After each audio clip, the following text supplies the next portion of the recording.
Bienvenidos, soy René William Melara. Gracias por acompañarnos a través de la internet. Nuestra oración es que el mensaje de hoy sea de bendición y pueda comprender el amor y propósito de Dios para su vida. Si tiene alguna pregunta y desea congregarse con nosotros, la información está disponible en nuestro sitio web en el www.iccmd.org. Dios le bendiga.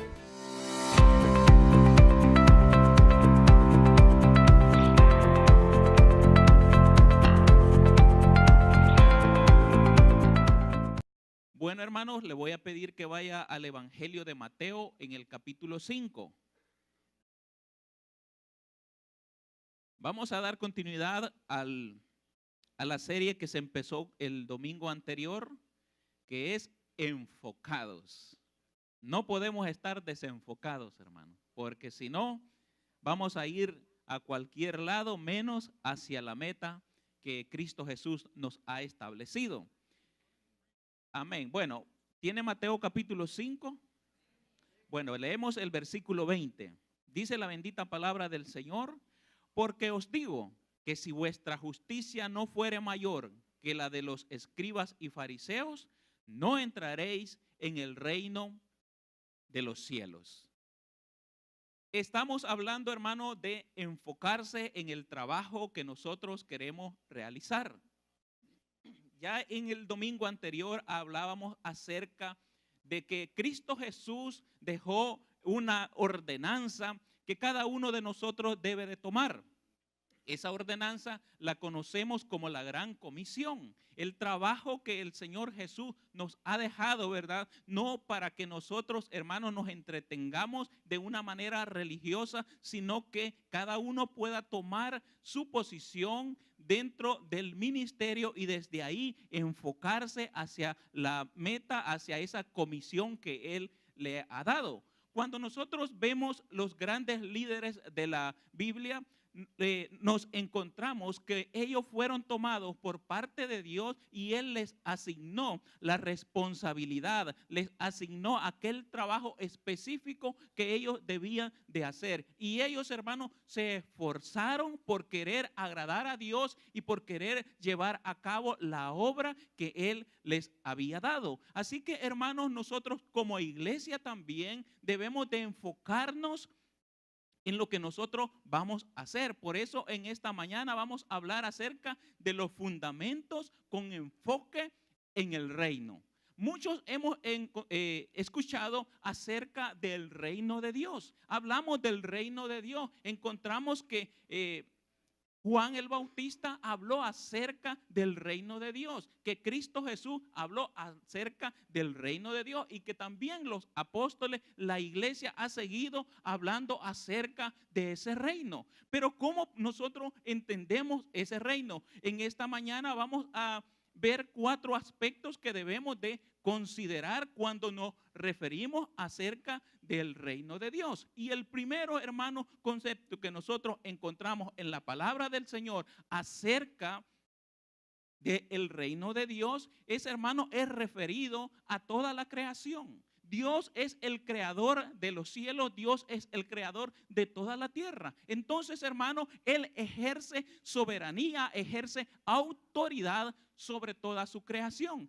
Independientemente de que el ser humano al caer en el pecado cedió su posición que Dios le había entregado a él y se la trasladó a su enemigo, y por eso el enemigo Satanás vino a gobernar sobre él. Pero aún de esa manera, hermano, Dios siempre va a ejercer autoridad sobre toda la creación. Él no tiene que pedirle permiso a nadie para poder actuar. Cuando Él dice que va a ejecutar algo, Él lo hace y no tiene que pedir permiso. Es por el contrario, aunque el enemigo ejerce poder, ejerce autoridad sobre la humanidad, pero él sí le pide permiso a Dios. Porque no debe de olvidar en el pasaje que tenemos en Job, cuando él pide permiso para actuar en contra del siervo de Dios. Entonces, todas las cosas se sujetan a Dios, pero él, hermano, no se sujeta a nadie porque toda la creación le pertenece a él. un rey llamado Ezequías. En Segunda de Reyes leemos Segunda de Reyes en el capítulo 19 y vemos cómo este hombre se expresa acerca de la autoridad de Dios sobre su creación. Segunda de Reyes en el capítulo 19 en el versículo 15 nos dice la palabra del Señor que Ezequías oró delante de Jehová diciendo: Jehová, Dios de Israel, que moras entre los querubines, solo tú eres Dios de todos los reinos de la tierra. Tú hiciste el cielo y la tierra. Solo él dijo este Ezequías, solo tú eres Dios. Estos reyes, hermanos, reconocieron esa autoridad que Dios posee sobre toda su creación. ¿Sabe usted, hermano, que cuando vamos a la palabra del Señor, si bien estos reyes gobernaban sobre Israel, pero aún aquellos reyes que no, hermano, digamos, tenían un conocimiento o eran parte de Israel, ellos también reconocieron la autoridad de Dios. ¿Por qué? Porque Dios se manifestó con poder en la vida de ellos. Uno de estos reyes que pudo experimentar fue un rey, hermano, que gobernó sobre un imperio muy grande, quizás el más grande que ha existido, el reino de Babilonia. Podemos ver en la palabra del Señor que este rey se engrandeció. Y él llegó a pensar que todo aquello que él había construido era a causa de su fuerza. Y dice él, no es esta la gran Babilonia que mi fuerza, que mi ejército y todo lo demás hemos construido. Pero en el momento dice que Dios hace caer locura en él. Porque ya se le había revelado por sueño que esto le iba a acontecer. Entonces, hermano, este rey, aunque no temía a Dios, pero Dios le muestra su poder diciéndole, aquí no hay otro que sea más poderoso que yo. Aún tú con toda esa grandeza no te puedes comparar a mí, porque yo ejerzo autoridad sobre ti. Y todo lo que tienes ha sido porque yo he permitido que tú lo hagas. Ellos habían conquistado a Israel, pero era Dios el que había permitido que ellos ejercieran esa autoridad sobre ellos. Entonces, cuando dice que al final, dice del tiempo que Dios había designado para este rey pasara en esa locura, quisiera que usted viera Daniel capítulo 4, para que vea lo que este rey expresa acerca de la grandeza de Dios y de la autoridad que Él tiene sobre toda su creación. Daniel capítulo 4 en el versículo 1.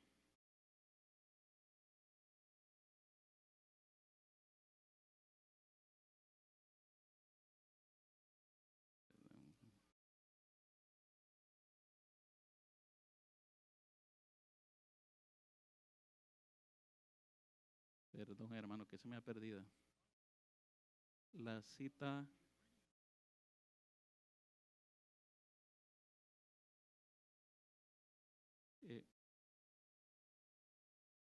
En el versículo 34. Mas al fin del tiempo yo, Nabucodonosor, alcé mis ojos al cielo y mi razón me fue devuelta y bendije al Altísimo y alabé y glorifiqué al que vive para siempre, cuyo dominio es sempiterno y su reino por todas las edades.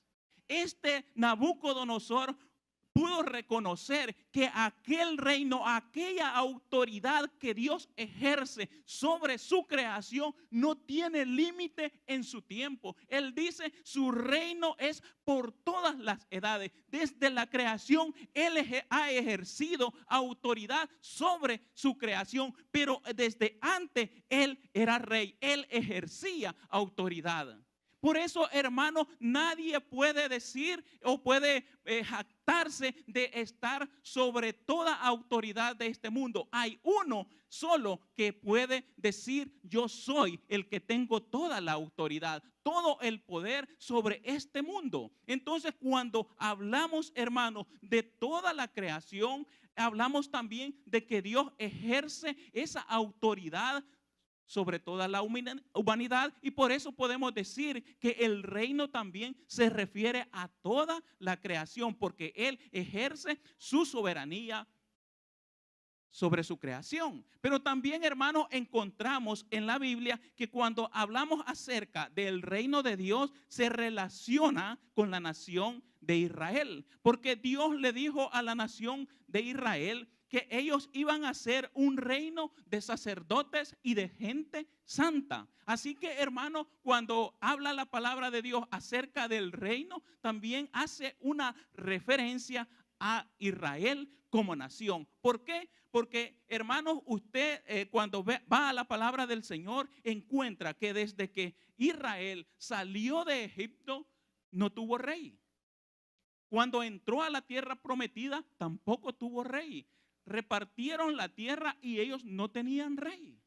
¿Por qué? Porque ellos tenían un rey, el que los había sacado de Egipto y era el que quería gobernar en ellos. Él les dijo: yo voy a ser su Dios, yo soy el que voy a obtener autoridad sobre ustedes. Entonces, por eso el pueblo de Israel no tuvo rey, porque la nación de Israel se gobernaba a través de una teocracia. ¿Qué es esto? Bueno, la palabra teo significa Dios y cracia, poder o gobierno, gobierno de Dios. Es decir, que Israel estaba gobernado por Dios. Pero ¿qué sucedió? Que con el correr del tiempo, la nación de Israel, a causa de la desobediencia de ellos, vinieron en un momento y dijeron: no queremos más que Dios nos gobierne. Y pidieron, dice, a Samuel, un rey. Y le dijeron a Daniel: mira, nosotros queremos ser igual que todas las naciones, queremos también nosotros tener un rey.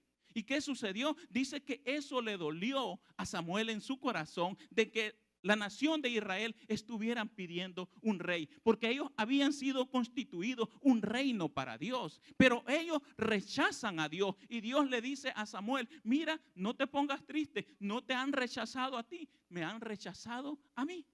Así que cualquiera, hermano, que rechace la autoridad de Cristo sobre su vida, usted no está rechazando a una denominación, usted no está rechazando a la iglesia, usted no está rechazando a nadie humanamente, usted está rechazando al mismo Dios. Porque Dios, hermano, siempre ha hecho personal el rechazo hacia su palabra.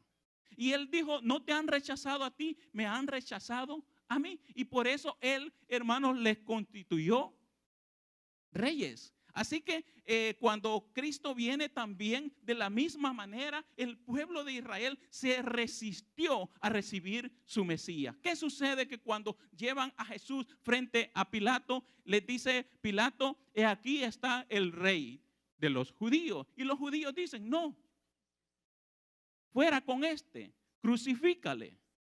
Pero les dice Pilato: ¿a su rey voy a crucificar? No, le dijeron: nosotros no tenemos más rey que César. ¿Qué estaban haciendo ellos? Estaban diciendo que César era su rey y que Cristo no era un rey.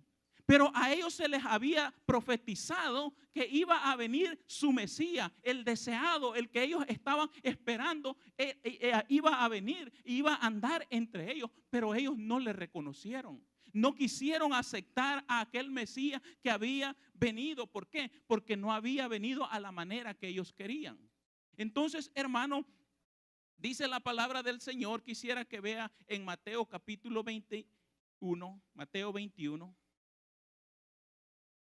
Nos dice la bendita palabra del Señor que Jesús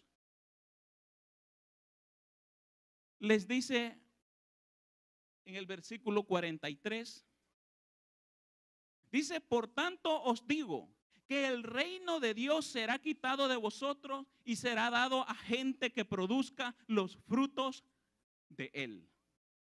¿De qué está hablando Jesús? Les está diciendo: ustedes hasta ahora han sido un reino, pero su reino les es quitado y les es dado a otra gente que produzca los frutos para lo cual yo quiero que funcione mi reino. Así que, hermanos, la iglesia ahora, como parte de ese reino, debe de producir los frutos por lo cual cada uno de nosotros ha sido llamado. Porque si a los judíos se les dice, miren, ustedes no han producido lo que yo esperaba. Entonces el reino, la autoridad que yo les había dado les es quitada y ahora es entregada a otra gente. ¿Para qué? Para que produzca. Entonces, si el reino les fue quitado a ellos, es porque primeramente se les había entregado. Porque no se le puede quitar a alguien lo que no tiene. Entonces, si Jesús está hablando de que el reino les es quitado, es porque ya antes se les había entregado. También, hermanos, debemos de hablar de que el próximo reino terrenal de Cristo en su venida nos estamos refiriendo también al reino de los cielos. Dice Lucas capítulo 22. Lucas capítulo 22 nos dice en el versículo 18, porque os digo que no beberé más del fruto de la vid hasta que el reino de Dios venga.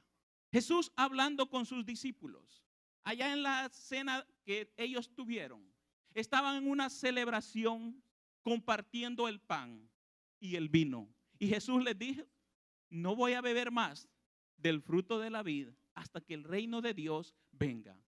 Esto significa, hermano, que Jesús estaba hablando de su próximo reino, del reino que se iba a establecer en la tierra. Estaba hablando de un reino futuro, porque Él les había prometido y nos promete hasta el día de hoy de que Él volverá, de que Él nos tomará y que vamos a reinar con Él. Pero les está diciendo a ellos que este acontecimiento que ellos estaban teniendo, iba a haber un acontecimiento futuro donde ellos también iban a compartir, pero esto iba a acontecer cuando Él volviera. Y esto, hermanos, lo conocemos como las bodas del Cordero, cuando la iglesia está con su Cristo en el cielo. Pero también, hermanos, quisiera que viera en Apocalipsis capítulo 12, donde nos habla un poco más acerca de ese reino que ha de ser establecido. Apocalipsis capítulo 12, en el versículo 10, nos dice la palabra del Señor. Entonces oí una gran voz en el cielo que decía, ahora ha venido la salvación, el poder y el reino de nuestro Dios y la autoridad de su Cristo, porque ha sido lanzado fuera el acusador de nuestros hermanos, el que los acusaba delante de nuestro Dios día y noche. Ha venido la autoridad, dice, de su Cristo. Cristo, hermano, representa la autoridad, el poder. Ahora dice, ha venido esa autoridad a gobernar. Y como esa autoridad no la comparte con nadie, entonces aquel que ha estado ejerciendo poder sobre la humanidad, dice, es echado fuera. El acusador, aquel hermano que se encarga de acusarnos delante del Padre, ahora dice, es echado fuera. ¿Por qué? Porque el enemigo ya está vencido. No tiene el poder, hermanos, para estar delante de la presencia de nuestro Cristo. Él lo ha vencido, hermanos, y porque Él lo ha vencido, Él puede tomar toda la autoridad y ejercer dominio sobre su creación, sobre su iglesia. Así es que también ese, hermano, cuando nos referimos a ese evento futuro, también nos estamos refiriendo al reino de los cielos. Pero también, hermano, ahora en el presente podemos nosotros referirnos al reino de los cielos. ¿Por qué? Porque es la autoridad de Cristo en el presente. Cristo está ejerciendo su autoridad en el presente sobre su iglesia. Él mismo lo dice en Marcos capítulo 1, en el versículo 15. Nos dice la palabra del Señor que Jesús vino predicando a Galilea el evangelio del reino de Dios, diciendo: el tiempo se ha cumplido y el reino de Dios se ha acercado. Arrepentíos y creed en el evangelio. Esto, hermano, es lo que recobra importancia en nuestros días, que el reino de los cielos está ahora presente en nuestros días. ¿Por qué?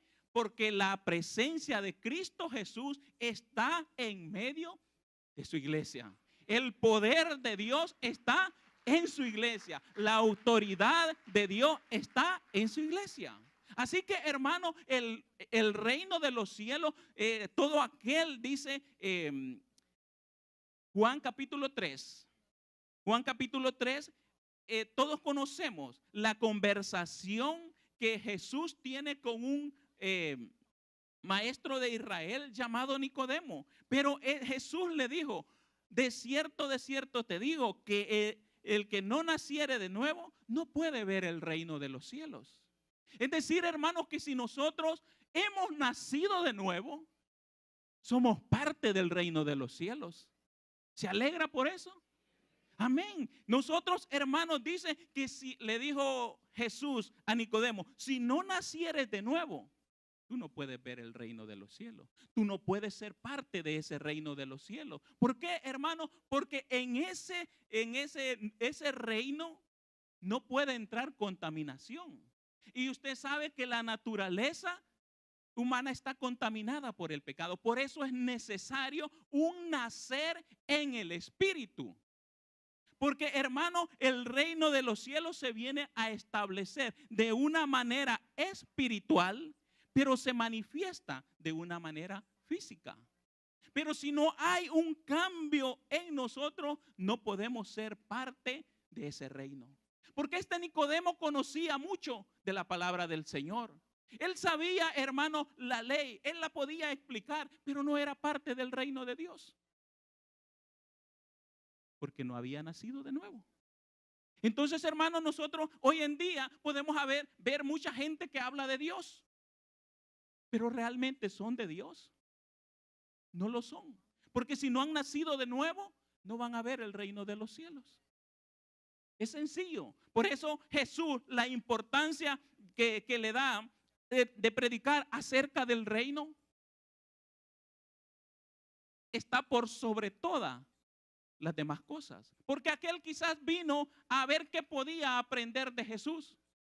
Pero Jesús ve su necesidad y lo primero que le dice: te es necesario de nacer de nuevo. Porque a pesar de tus muchas letras y tu mucho conocimiento que tengas acerca de la palabra del Señor, pero si no naces de nuevo, de nada te sirve.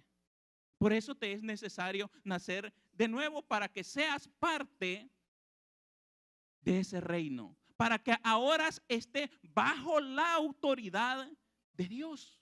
Porque le dice Romanos capítulo 14, en el versículo 17. Nos dice la bendita palabra del Señor en qué consiste el reino de los cielos.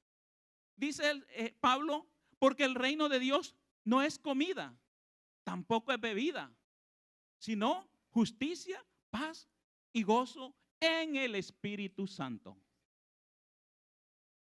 Así que Pablo aquí está diciendo: ustedes no van a ver un reino físico, porque el reino de Dios es justicia, paz y gozo. ¿Y qué es lo que el mundo hoy día desea?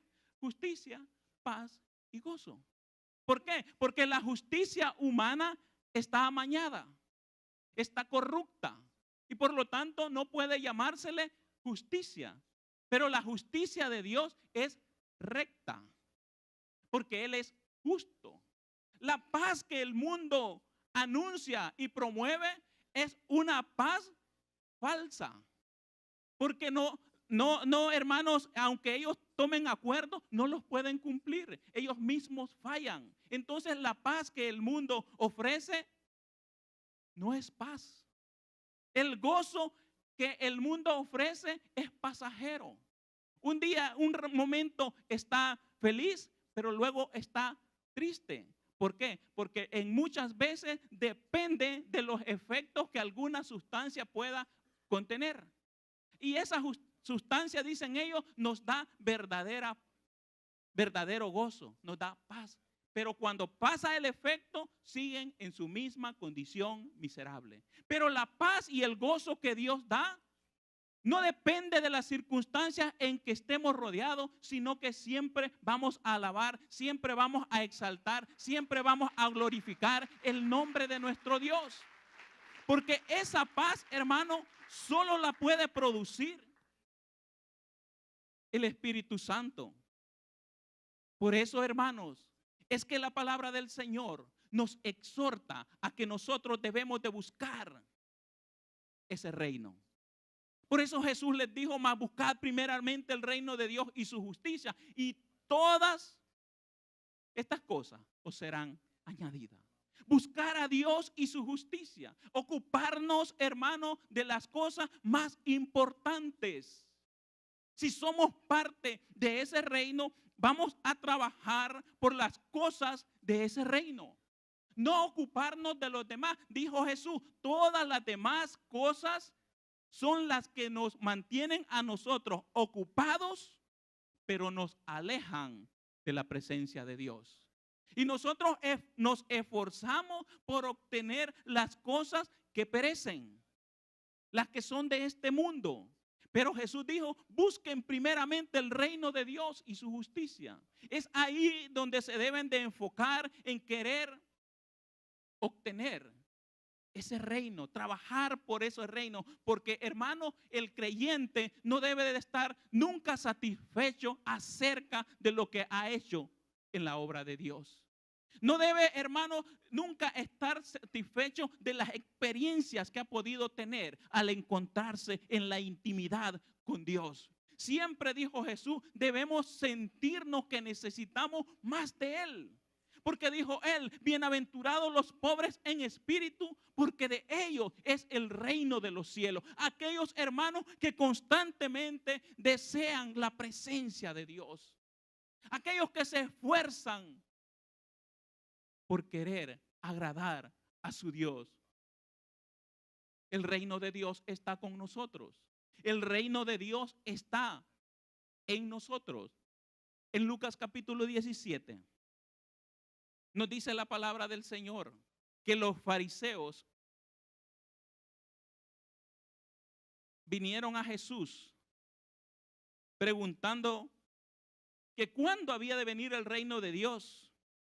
Les respondió y le dijo: el reino de Dios no vendrá con advertencia, ni dirán helo aquí o helo allí, porque he aquí el reino de Dios está entre vosotros.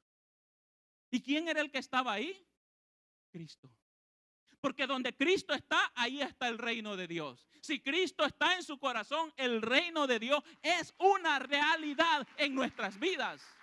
Porque ahí se manifiesta el poder. Porque la palabra del Señor dice en Colosenses capítulo 1, en el versículo 13, que el cual nos ha librado de la potestad de las tinieblas y trasladado al reino de su Hijo amado. ¿Cómo lo hizo? Por la sangre de Cristo. Por la sangre que fue derramada por Cristo Jesús. Nosotros que en otro tiempo vivíamos bajo la autoridad, bajo el dominio de Satanás, ahora dice, hemos sido trasladados al reino de su Hijo amado. Así que donde está Cristo, ahí está la autoridad de Dios. Ahí está el poder de Dios. Por eso Primera de Corintios capítulo 4, el versículo 20 nos dice: porque el reino de Dios no consiste en palabra, sino en ¿qué? Sino en poder. En poder. Porque donde está el reino de Dios, el demonio huye. Porque no hay poder que lo pueda resistir. No hay poder que pueda decir: no pasas de ahí. Cuando Jesús fue a Gadara, estaban los demonios gobernando a aquel hombre. Pero ellos no le dijeron: mira, no puedes venir aquí, aléjate. No, fueron los demonios los que le dijeron: oye, ¿y por qué vienes a molestarnos? Se asustaron. Les dijeron: déjanos estar aquí. No, les dijo Jesús, cállense. No, pero entonces que vayamos allá. Y Jesús los echó fuera. O usted ve a alguien que se le acercó endemoniado y que Jesús no pudo sacar ese demonio. ¿No? O una enfermedad que Jesús no pudo sanar. Un milagro que Jesús no pudo hacer. Porque Él tiene toda la autoridad y no hay poder que se pueda resistirle a Él. Gloria al Señor. Pero hermanos, debemos de someternos al control y la autoridad de ese reino. Por eso cuando Jesús le enseña a sus discípulos a orar, en lo que nosotros conocemos como el Padre Nuestro, hay una partecita ahí que dice en Mateo 6:10, venga tu reino. Hágase tu voluntad, como en el cielo, así también en la tierra. ¿A qué nos referimos cuando le decimos al Señor, venga tu reino? Le estamos diciendo, gobierna mi vida. Toma la autoridad sobre mi vida. Porque si tú estás en mi vida, tú estás ejerciendo una autoridad. Entonces, y si tú estás conmigo, el reino de Dios está en mi vida. Por lo tanto, hermano, debemos de desear que sea la autoridad de Cristo la que gobierne nuestra vida. Porque si nos salimos de esa autoridad, ya conocemos las consecuencias que tiene el mundo que ha sacado a Dios de sus instituciones, de sus gobiernos, de sus vidas. Y hermano, esa autoridad humana que se ha establecido ha fracasado. Pero aquellos que han sido gobernados por Dios y que siguen siendo gobernados por Él, que se someten a esa autoridad, vamos a permanecer. No vamos a fracasar. Porque quien nos guía es Cristo Jesús. Gloria al Señor.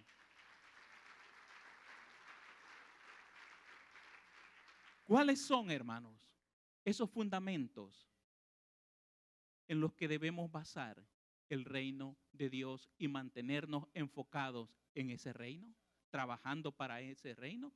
Bueno, número 1, el primer fundamento que debemos de poner es la fe. La fe. Dice Juan, capítulo 14.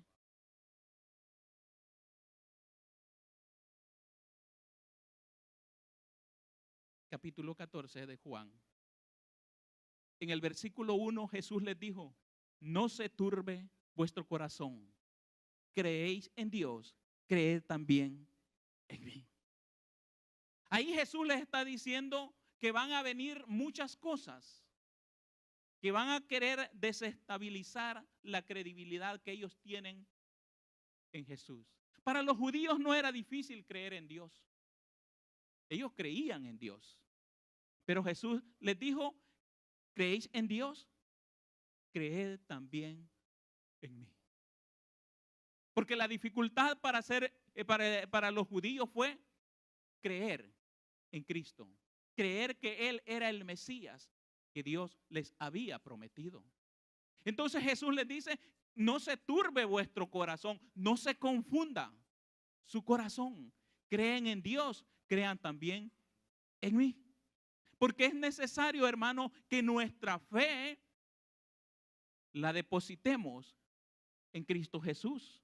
Porque la palabra del Señor nos dice que de tal manera amó Dios al mundo que ha dado a su Hijo unigénito para que todo aquel que en Él cree no se pierda, mas tenga vida eterna. Porque cuando nos desenfocamos, nos perdemos. Entonces nuestra fe debe estar fundamentada en Cristo Jesús. De Cristo Jesús no nos debe de mover nada ni nadie. Usted, hermano, puede ver personas que se sienten decepcionadas por los gobiernos, porque su fe está basada en los gobiernos. Porque dicen, este va a venir y va a hacer algo diferente y va a cambiar la situación de este país. Pero la palabra del Señor no nos manda de esa manera. La palabra del Señor nos dice que creamos en Él. En Él. Entonces, hermano, podemos tener fe, pero la fe la podemos depositar en lo incorrecto. Porque la fe, para que funcione, la debemos de depositar en Cristo Jesús. Porque cuando fallan los pastores, mucha gente se decepciona. Cuando falla el líder, se decepciona. ¿Podrá un ser humano no fallar? No, va a fallar. Entonces nos va a decepcionar. ¿Y qué va a pasar con nuestra fe? Se va a derrumbar. Pero Cristo Jesús nunca nos va a fallar y por eso tenemos la seguridad que vamos a permanecer en Él. Por lo tanto, hermanos, Jesús nos dice, creéis en Dios, crean también en mí. La fe, hermano, es la que nos ayuda a vencer cuando viene el temor, cuando viene la amenaza. Es la que nos ayuda a estar firme. Es la que nos ayuda, hermano, a caminar para alcanzar la meta para la cual nosotros hemos sido llamados. Porque si no tenemos fe, si la iglesia de Cristo no tiene fe, lo primero que va a venir es temor a su vida.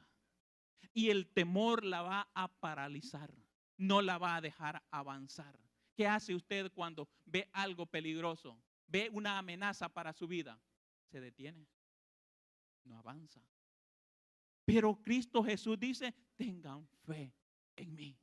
Pongan su fe en mí. Crean en mí, porque yo no les voy a fallar. No les voy a fallar. Por lo tanto, hermano, debemos de confiar en nuestro Señor. También, hermano, el segundo fundamento que debemos de poner, la iglesia que está fundamentada y que está enfocada en el reino de Dios, es el amor. El amor. Vean lo que nos dice Juan, capítulo 15.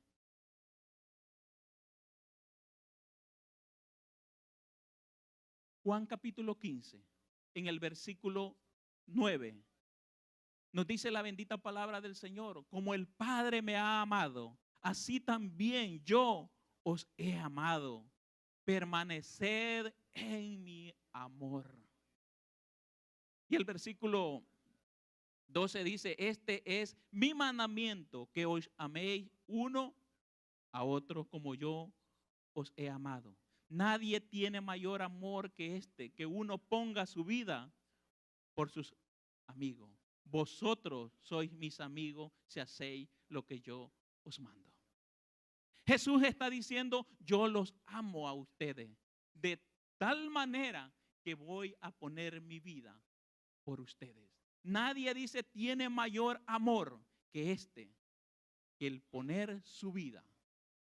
Usted como padre de familia podrá entender esto, que ama a sus hijos. ¿Qué haría por sus hijos? Todo. Si usted lo ama y lo ve a que la única solución es su sacrificio, muchos aquí lo harían. ¿O cuántos se han despojado de sus órganos porque ven la necesidad a un hijo, en un hijo? Lo han hecho. ¿Por qué lo han hecho? Porque lo aman. Por eso Jesús, Él se despojó de sí mismo. ¿Por qué? Porque nos ama. No porque nos amó, sino porque nos ama. Él nos sigue amando. Y su amor, hermano, es verdadero. Por lo tanto, dice la palabra del Señor, que si no tenemos ese mismo amor, también, hermanos, podemos fracasar como iglesia. Porque a veces, hermanos, nos enfocamos en la obra de Dios y decimos que amamos a Dios, pero a veces amamos la obra de Dios, pero no amamos a Dios. Una cosa es amar la obra y otra cosa es amar a Dios. Debemos primeramente amar a Dios. Porque si no amamos a Dios, hermano, entonces va a venir un momento en que podemos nosotros fracasar. Porque no estamos amando al proveedor del amor. Pero ese amor de la iglesia, hermano, no es un amor sentimental. Cantábamos que qué grande es el amor de Dios, que es sin condición. Pero lo que el ser humano hace es amar con condición. Si haces esto, entonces yo te amo. Y si esto es así, entonces. Pero el amor de Dios no es así. Por eso, hermano, el amor que la iglesia refleja hacia el mundo no es un amor nacido humanamente. Solo lo puede experimentar el que es nacido de nuevo. Porque el amor que Dios quiere que reflejemos es un amor espiritual. Porque dice la palabra del Señor que el que es nacido de nuevo tiene el Espíritu Santo. Y el Espíritu Santo comienza a producir ¿qué? Frutos en nosotros. ¿Cuál es el primer fruto que se manifiesta el que es nacido de nuevo? Mas el fruto del Espíritu es amor. Ese amor, hermano, es el que la iglesia debe de reflejar hacia los demás. El amor que es nacido del Espíritu. Porque ese amor, hermano, es sincero. Es verdaderamente sincero y no se basa en condiciones, sino es sin condición. Primera de Juan, capítulo 4.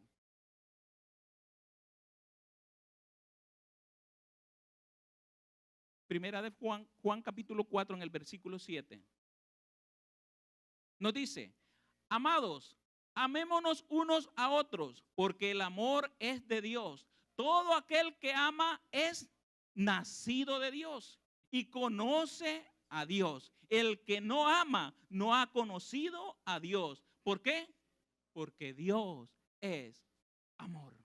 Entonces, hermano, nosotros a veces tomamos como sinónimo o como lo contrario al amor, del amor, el odio. Pero sabe que lo contrario al amor es el egoísmo. Porque, hermanos, a veces nosotros nos centramos en satisfacer nuestras propias necesidades, en nuestra autogratificación, en nuestra autoglorificación. Y entonces, hermanos, como iglesia nos vemos paralizados porque nos estamos, hermanos, nosotros mismos nos estamos dando palabras de pleitesía. Y no estamos cumpliendo con lo que el Señor dice, que debemos sentir amor.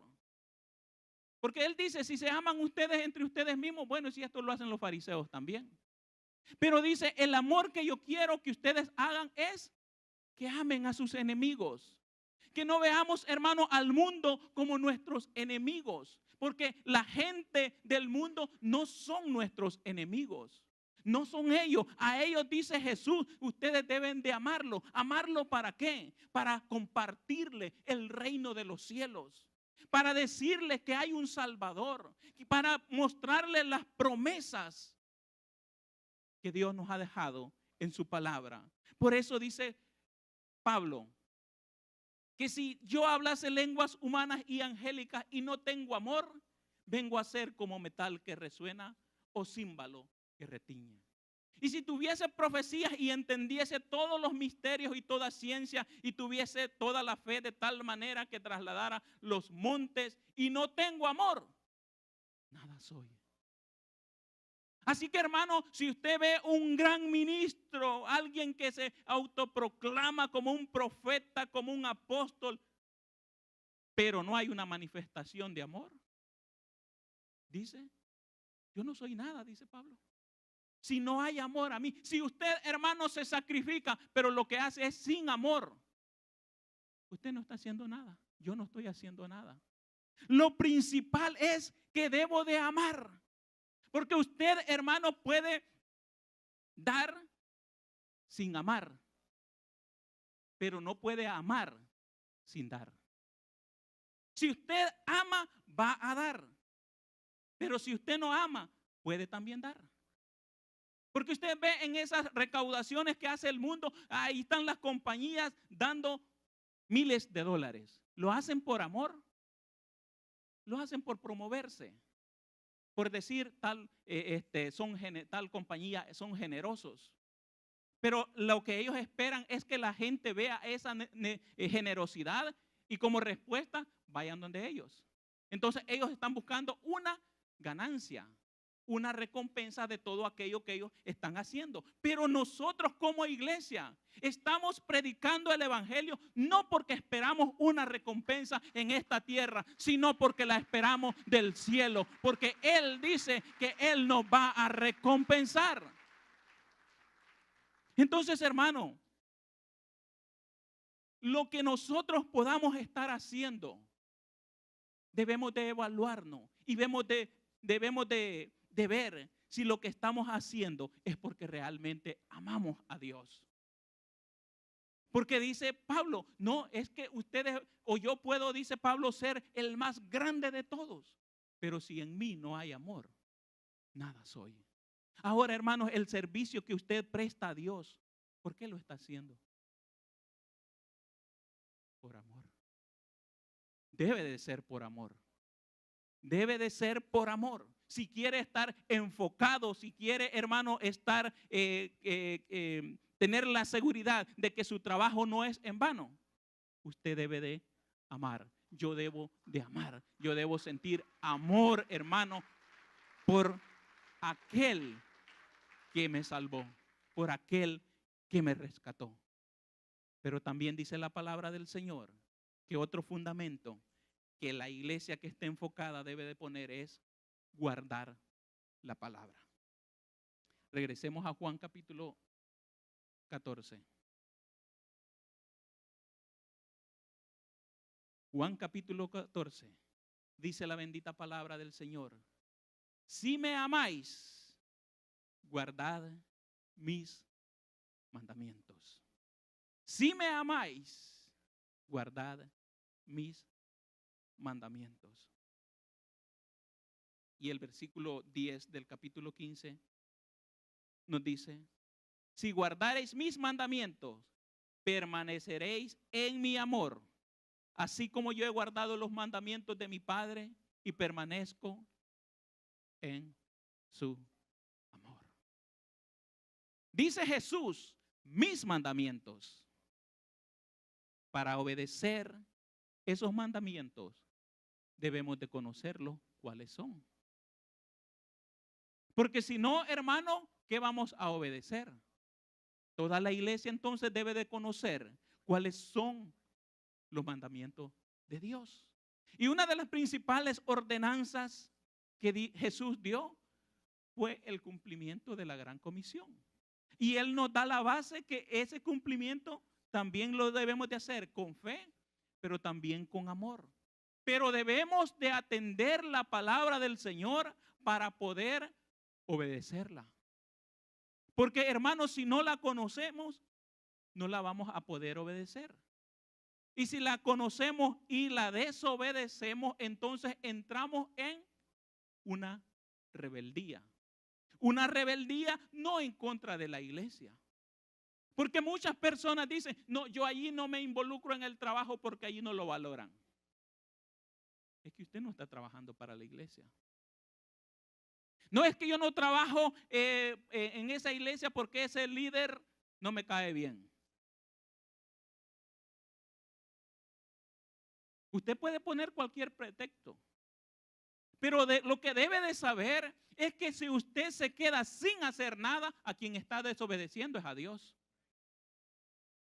Es a Dios. Porque el mandato lo ha dado Cristo Jesús.